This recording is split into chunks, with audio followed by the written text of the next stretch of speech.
Hi everybody, welcome again to the Alcom Communications Demonstration Room. This is part 3 of our three-part series about top tips for radio users. Part 1, we talked about how the radio actually functions and all the key parts to the radio. Part 2, we talked about the etiquette of the radio. If you want to, I'd advise you to go back and have a listen to those to get some good advice on how to operate the radio.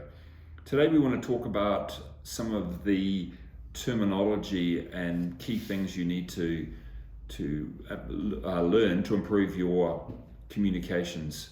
The first thing is to use the correct words, the correct terminology. And there is a standard procedure for what you use in the airline business and the police and ambulance. They all have a set terminology.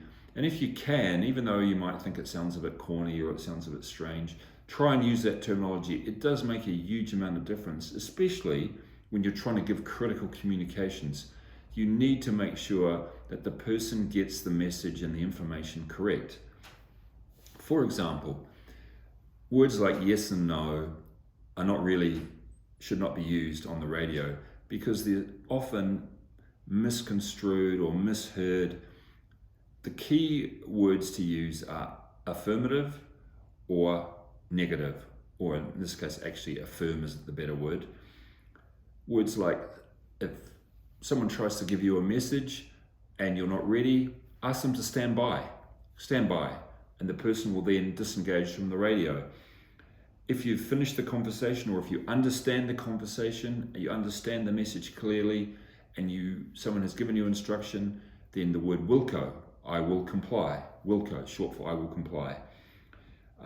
If you understand what's been said to you, you can use the terminology copy. If you didn't understand the message, use the term say again please, or just say again. If you finish the conversation, then you can say out, although that's not as common these days. But make sure you use these correct terminology. And if you can, familiarize yourself with the phonetic alphabet. The reason they use the phonetic alphabet is to avoid error, to avoid mistakes. So the phonetic alphabet, for those of you who aren't sure, Alpha, Bravo, Charlie, Delta, Echo, and so on. So there's lots of books where you can Google it to find out the correct terms. Practice that and learn it. It does make a huge amount of difference. So just to sum up from our series of top tips, make sure you understand your radio, make sure that you have your radio in good working condition, make sure that you use the correct etiquette on the radio, and try and learn the terminology so that you're using the terminology that's correct. This will lead to better communications, more accurate communications, and a much better radio system in your work environment all around.